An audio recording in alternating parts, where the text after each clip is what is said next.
Crossed over, took flight, tell the cameraman zoom in. I put you up on game, it's the podcast, tune in. Tune in, tune in, it's the Ace League podcast, better tune in. Crossed over, took flight, tell the cameraman zoom in. I put you up on game, it's the podcast, tune in. Tune in. What's up, y'all? Welcome back to the Ace League podcast. I'm your moderator, Jessica Nelson. This is director of the Ace League, Will Lee. And today we have a very special guest, player development specialist, Iren Rainey. How are you guys doing today? Doing exceptionally well. Happy to be here. Yeah. Exceptionally well. That's absolutely. Yeah, no question. All right, well, let's get right on into it. Do you guys think that AAU is necessarily expanding a player's growth, and giving them exposure that they need, or is it just a money grab? What do y'all think?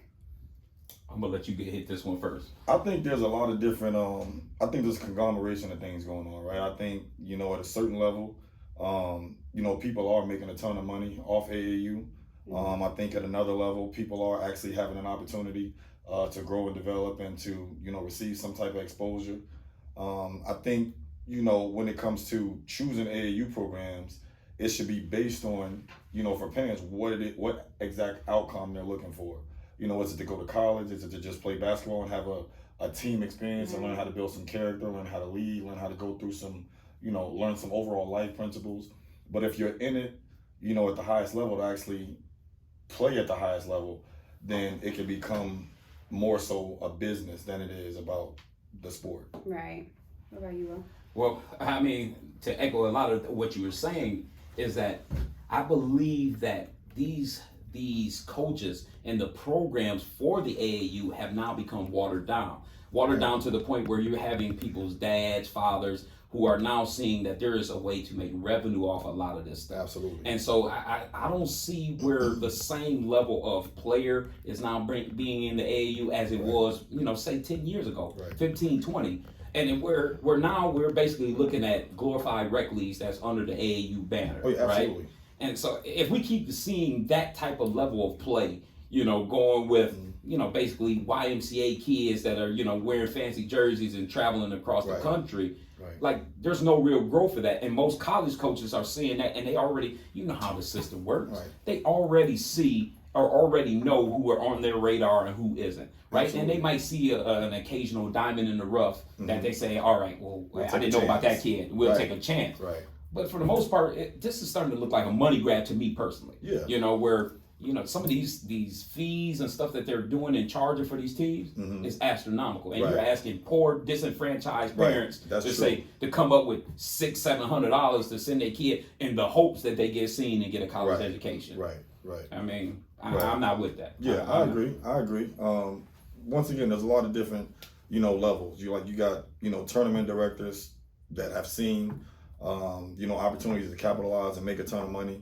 But, to expound on what you said earlier, 10 years ago, 15 years ago, you had to actually be a good team to play AAU, right? Now what's been created through the shoe brands is a platform for the better kids, the most skilled kids, the kids that are actually on college coaches' radar, to be able to have a platform to perform and compete against each other, right? And now AAU has become somewhat watered down because it's for everybody. Yeah. So, what a lot of parents don't really understand is if you're not one of those kids that's considered a 3 to 5 star kid, it's gonna be tough. So at that point, you got to kind of make a decision and say, what am I really doing it for, so to speak. Especially if a kid is playing travel basketball in high school, I don't really consider 5th, 6th, 7th grade, 8th grade a big deal. But when a kid gets to high school, especially in the 10th and 11th grade, at that point, they need to really start thinking about overall outcomes as they're making their decisions. Yeah, and that, it's not being educated to the parent. It's like it's not being communicated to the parents of exactly what you're getting yourself into. Right. It's more so of, hey, we're having a tryout over here at our local rec center for our AAU team, and we're going to be going to Atlanta and playing in this tournament and that tournament, and not really specifying to the parents that, look, this is what your kid needs to do. This is who they need to get connected with. They may not be able to go Division I, but does that coach even have any connections with JUCOs, local JUCOs? You know what I mean? That can play a factor. You know what I mean? And so these conversations need to be start to be had. Oh yeah, for sure. And then I keep watching it over and over again, and it start becoming, like you said, it's becoming more watered down. Definitely. And it's clearly that, like, now you got the Nike exposure camps and things of that nature, where you got the top dogs where every colleague, they get the private invites to and things of that nature. So that AAU now, they may send a bottom scout out there, maybe one that sit there and say, all right, if you see a diamond in the rough, let us know. Right. All right, so listen, we can go on and on about this topic. I hear y'all, but we need to move it on. All right, so speaking of revenue and money grabbing, as you say, like, do y'all think that college athletes should get paid? How would you? Well, look, for intensive purposes of this conversation, let me say hell yeah. Oh, okay. To the point where I've watched this happen over and over again, where we keep seeing these discussions where everybody's got their hand in the cookie jar, except for the players. And then you continuously over and over again preach this education. Well, the only way that I would agree with that philosophy is if you're making education guaranteed at the Division I level, right? So if you're making their education, that means they're guaranteed that they're going to get 4 years of college education, regardless of whatever decision they make, whether they decide to go pro, anything of that nature. You guaranteeing that when I walked into your mother's house and I said that, hey, we're going to be focused on your education, that you are going to guarantee that young man's education, because what is not being said to a lot of people and a lot of people's parents is that Division I scholarships have to be renewed every year. Oh, really? And a lot of people don't know that. They have to be renewed every year. So that means essentially what happens is if you go to Duke and you are a 5-star recruit, but you just wasn't panning out, Coach K at any point in time that next following year can say, I've seen another player that's better than you, so guess what? I can sit there and replace you with him because he's a better player. Now, that has nothing to do. That kid that you're replacing could have been an AB student, but he just wasn't performing on the court. But you got this McDonald All-American who's a can't-miss pro prospect, and now I'm going to replace him. See, that's wrong. That's a business. So if you're going to be a business, then pay your employees. Because if not, then we're talking about something different now. I agree with that. That sounds like free college labor. basketball is a business. That's an absolute fact.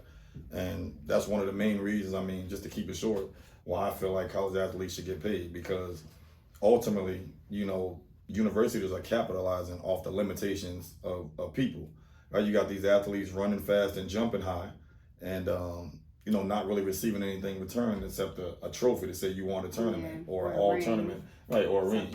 But at some point, you got to compensate the people who are out there working for you. Yeah, and that's funny you said that, because once again it ties into what you originally said. You have all these shoe sponsorships, right? You know, Nike and Adidas and Under Armour, they sponsoring all these college programs, dumping millions into these colleges, and you're giving these kids free gear and saying, here you go. And we've both played collegiate athletics. We've been through the process. We've seen it.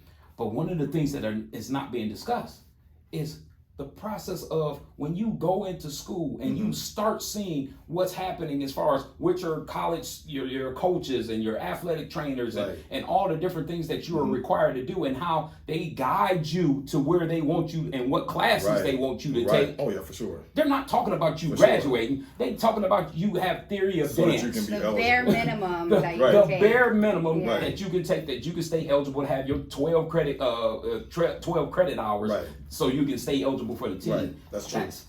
See, let's talk about that. You know what I'm saying? Like, if you want to have real discussion, let's have the real discussion that college athletics, the only thing that makes them not professional is that the people that's running college athletics. That's it. That's the only thing. And they put a stop to it. Some people may say that shots fired, but it is professional sports.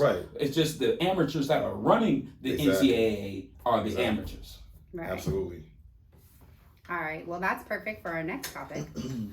So next we're going to be talking about you and your player development specialist. So can you give us an insight on what players need to do to get to that next level in terms of, being a player development specialist? What players need to do? Yeah, what players need to do to get to that next level of wherever they want to go, whether it be like if they're in college, they want to go to the NBA, whatever they want to do, WNBA, whatever it may be. What's something that you think? The main thing that I preach is habits, right? Habits, rituals.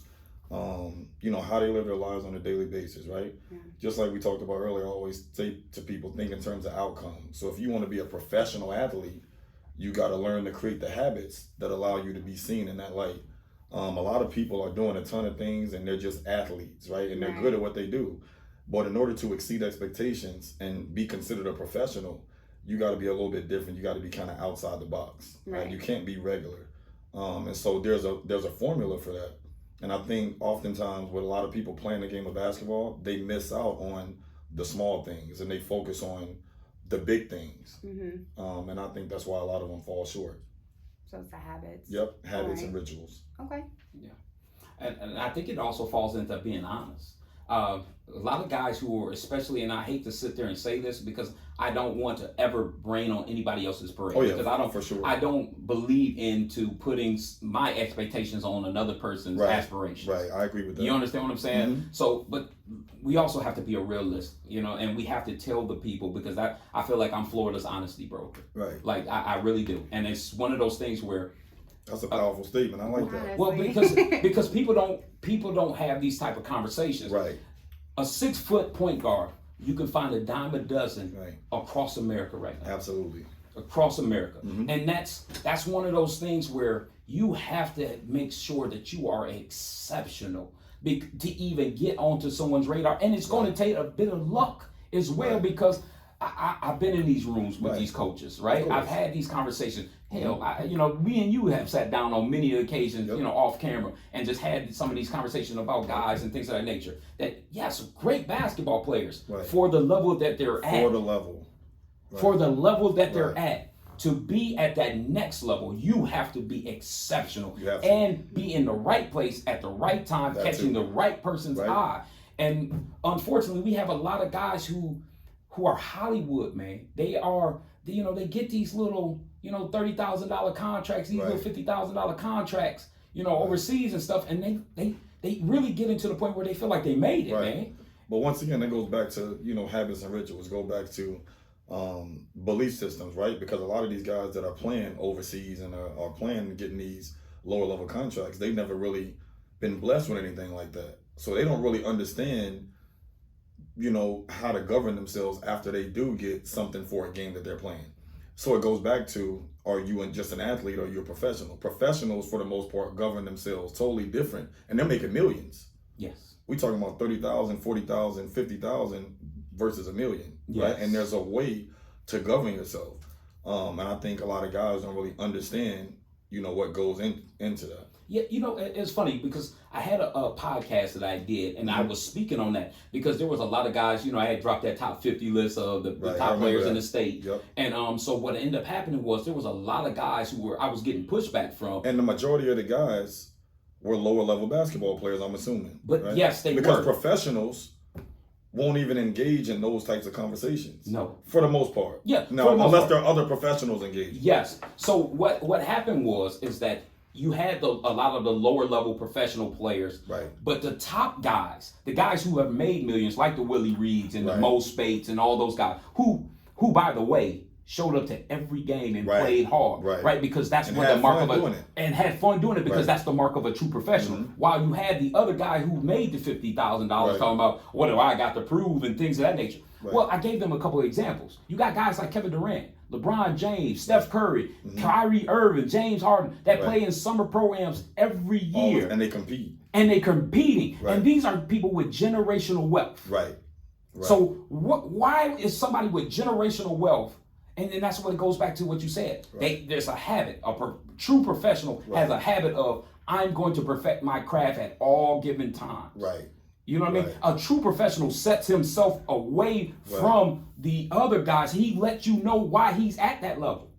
Because you understand the game and the business.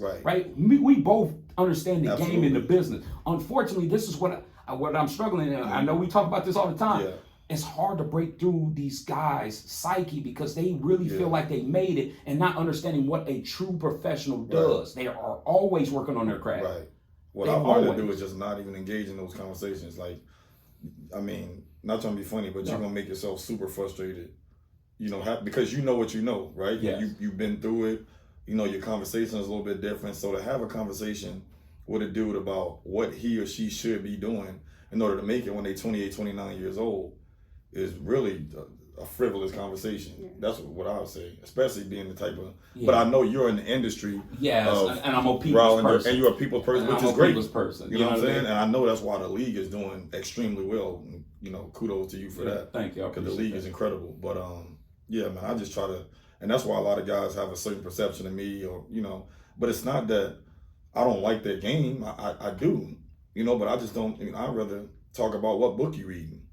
Or building a brand, or you helping me at one of my sessions because you do play overseas. So I can tell one of these parents, hey, I got a dude to play overseas, come make some extra money because I can help you make more. Yeah, that's it. Than what you're getting paid overseas. And that's one of the things that where I honestly, I truly believe that you should be having a seminar. But I know we got to get ready to go into another topic. Maybe you can talk about that, on to the next segment. All right, so the next segment is something that I like to call Bout It or Bust. And basically, I give you guys topics, and you come up with if you either bout it or you bust. It's stupid. We're not doing that. You're not about it. All right, so the first topic is Mr. Honesty Broker. Yes. Brutal honesty. What do y'all feel about it? Y'all bout it or bust on brutal honesty?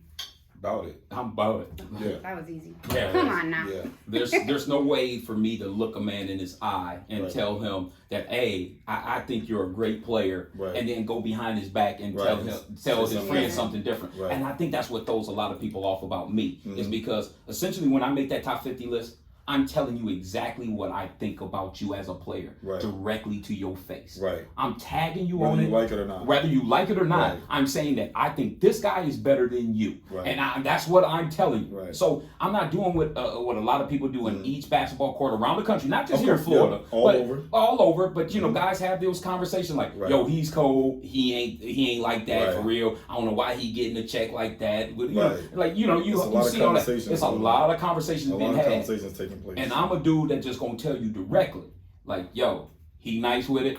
You ain't as good as you think you are. And if you are that good, then I'll see it when you get to go up against this guy that I think is better than you. You see what I'm saying? Right. And it's not nothing about you proving it to me per se. It's more so about you wanting to be a professional. Right. And if that's what you strive for, a professional competes. Right. That's what we know.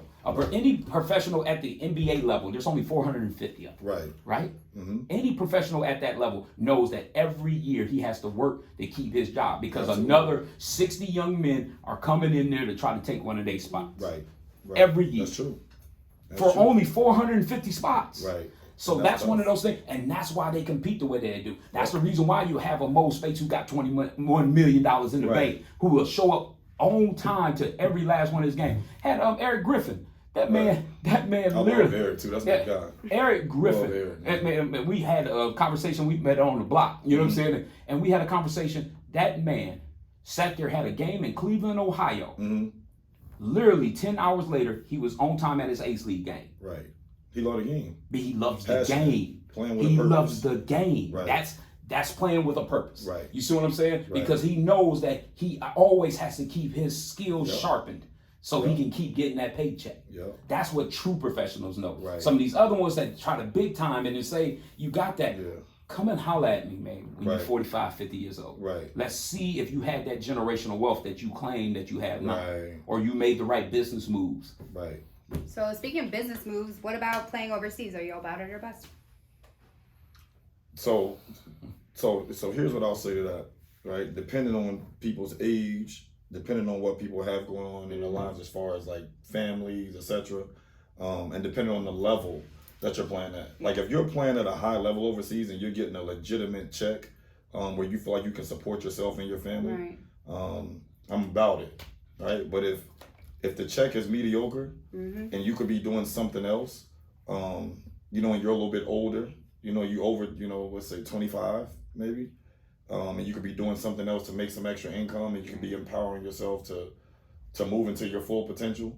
Because you're going to have more years away from playing basketball than you are playing the game of basketball. That's what people don't really understand. Right? Preach that, please. You only can play basketball for a small window. And then later on, it's like, what did you do up until that point to build yourself up, right? So if you legitimately can get a nice check and you're having fun, you're loving what you're doing, go play overseas. But if you're getting the same check you can get working at Walmart or Target, then not worth it. I say let go and let God. I don't care what your religion is. No, I mean, look, see, I know typically for shows like this, we are supposed to have differing opinions and things of that nature, but you hit the nail on the head. Because we have so many guys over there who are not making generational wealth. Right. Generational wealth, and even if you're not necessarily making generational wealth overseas, you're making enough money where you do not have to do anything else for that calendar year. Right. Not so you can get some Jordans. No, that's what I'm saying. Right. Yes. What I mean is that's what's happening. A quality level of life where you don't have to pick up a second job in your off season. Right. You understand what I'm saying? That was the NBA back in the 70s and 80s, right? Where a lot of those guys, and most people don't understand that. A lot of those guys had second job because the income wasn't like that. Right. These guys overseas, that if you're making $30,000, $40,000 a season, now if you're comfortable living with that, because I know a lot of our teachers and our police officers and stuff are living off that way, that's fine. If that's what you are okay with, but that's not generational wealth. And you will be done playing basketball by the time you're my age. And the difference between the teachers and the police officers is they're at least being educated on how to allocate funds so that they can add some value to their family just in case they die later on, right? Yeah, basketball players aren't really being educated on that kind of stuff. They're just playing games, once again, running fast, jump behind, saying, I'm getting a check, and then going to shop at Magic Mall down the street, the flea market, getting you some Jordans and living off that. Yeah, and it's something different, right? It's something that needs to be taught. And because I'm not seeing enough of the OGs in this game. They're saying, look, learn from my mistake. I'm telling you what you need to do. Look, step by step, start putting stuff off to the side. You start sitting there building you a financial program to just say you're done with this game. Like just say you're done with this game by 30 years old. I think that's one of the problems. I know we got to move to the next thing, but a lot of OGs probably do want to have those conversations, right? But what I found, and one of the things that I've learned over the last few years, is that most people don't like authenticity. So when you do that and you do have those conversations, now people resent you. Yes, rejection of the truth. Because you'll get classified as a hater. Exactly. Okay. And so I just got to allow people to think what they think at this point and, maybe help them later. So the next topic we're going to talk about, which is your personal favorite and your baby, is start, bench, and cut. Oh, man. Yes. Oh, I got you into something here. Here. All right, so Will, I'm going to have you talk about the women this time. All right. So we have Aaliyah Gregory. Yes. Kayla Thigpen. Yes. And Zakira Lewis. Yes. Start, bench, and cut. Go. Start, bench, and cut.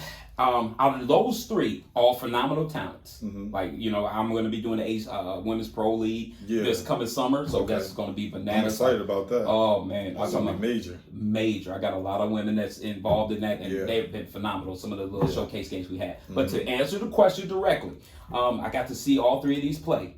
I'm going to go with Aaliyah Gregory. Start. As a starter. Okay. Because she is a monster. If I have to go with to go with the bench, I'm going to have to say Kayla Thigpen. She has a mean crossover step through, and she'll Euro on anybody. Right. And then, even though Zakira Lewis, I'm cutting her.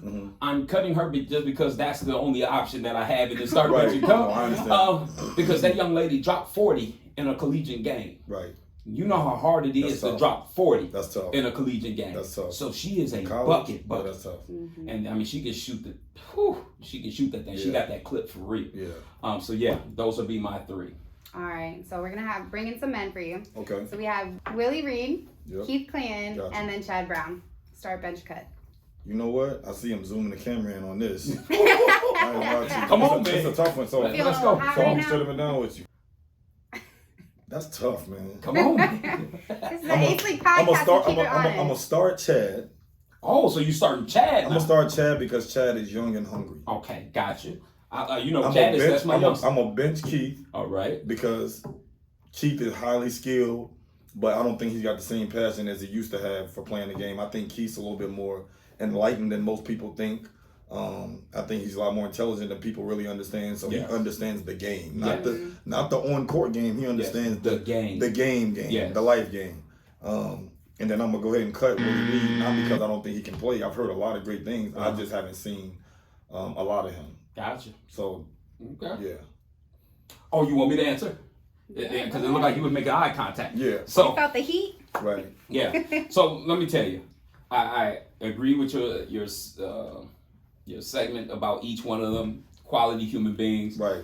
If I mention your name here on, let me make sure I tell you this. If I mention your name here on Start, Bench, or Cut, that means I believe you're a quality player. Okay, so that means for me to even mention you, that means I think you're somebody. Okay, so just for intensive purposes of this podcast, I gotta stay with what I said. I think Willie Reed is the best big man in Florida right now. Okay. I think Willie Reed is the best big man in Florida right now. And if it's like I said, we'll talk about that off camera, you know, and some other stuff. But he just he's good. He's really good, and he's NBA big. Like he was really doing it for real for a while, and he should be still doing it. You know, just some unforeseen circumstances that came along. You know, with that. Got it. I'm gonna go with Chad.